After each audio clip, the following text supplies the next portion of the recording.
4-5 factors ఏమన్నా మీరు notice చేశారా ఈ కూటమి పాలన మీద అసంతృప్తి అనేది? అట్లాంటి ఫ్యాక్టర్స్ చెప్పండి నాకు, నియోజకవర్గాలు అక్కర్లేదు.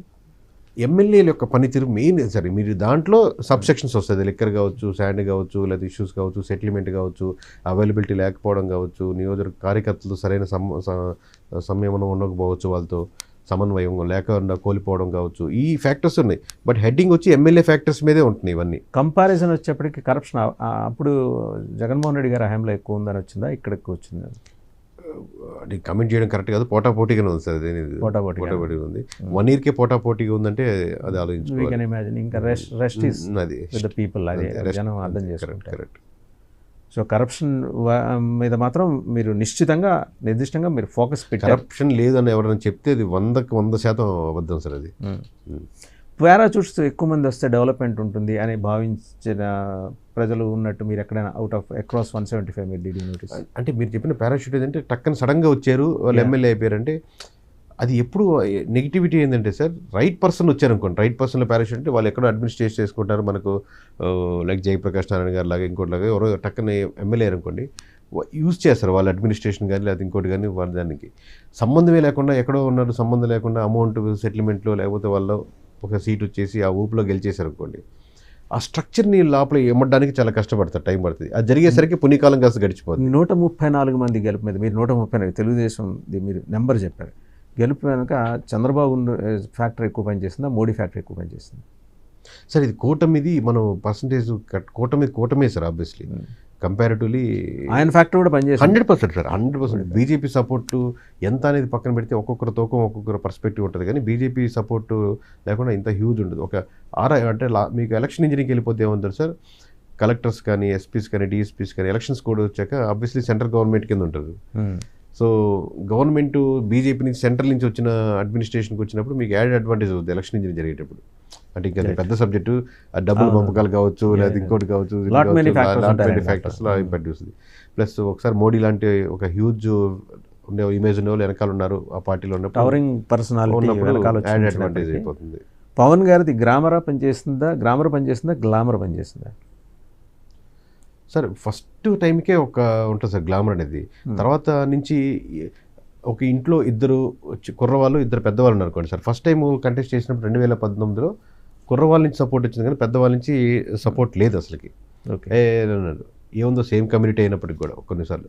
బట్ 2024కి వచ్చేసరికి ఆ జర్నీ ఉంది, గ్రామర్ అయిపోయింది. గ్లామర్ అయితే చూసేసారు ఫస్ట్ నుంచి. ఇప్పుడు 5 సంవత్సరం ఇప్పుడు ఉన్నారు అవైలబిలిటీ, కొట్లాడుతున్నాడు పోరాడుతున్నాడు కదా ఇట్లా ఉండాలని చెప్పి కరెక్టే. ప్లస్ కూటమి దాంతో ఎమోషనల్గా యాడ్ అవ్వడం ఇవన్నీ యాడ్ అడ్వాంటేజ్ అయింది.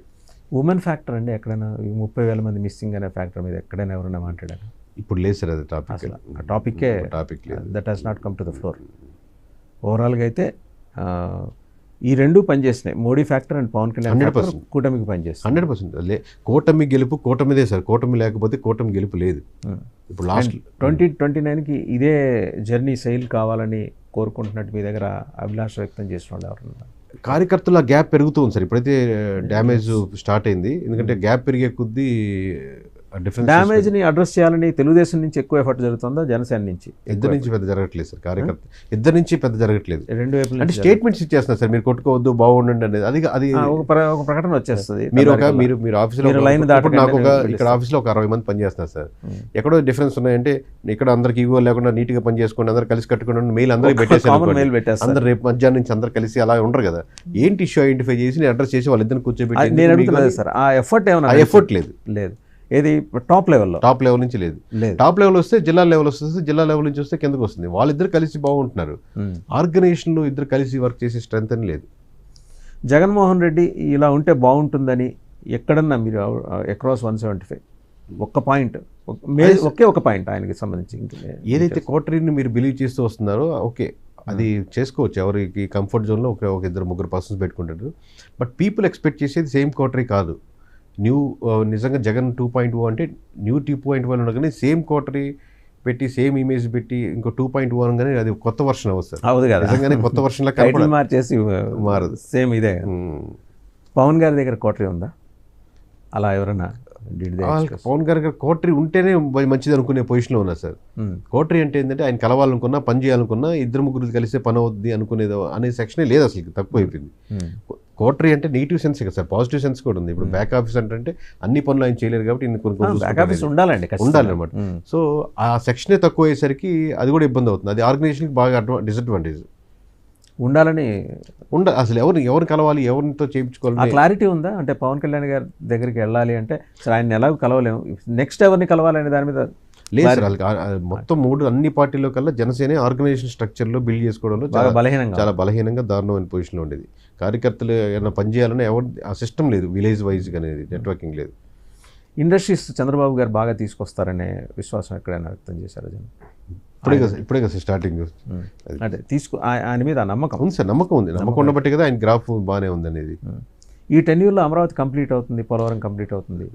ఇంకా చూడాల్సిన నెంబర్స్ చెప్తాను మీకు. బట్ ఆస్పిరేషన్స్ ఉన్నాయా జనాలు? ఉన్నాయి, ఆబ్వియస్లీ ఉన్నాయి. పోలవరం మీద మేము ప్రతి ఒక్కటి కవర్ చేసాం సార్. పోలవరం మీద మీరు అన్నారు కదా 35, అది స్టేట్ లెవెల్లో 35 తీసుకున్నాం. మళ్ళీ నియోజకవర్గాల్లో 35 అంశాలు ఏంటి అది వేరేగా ఉన్నాయి.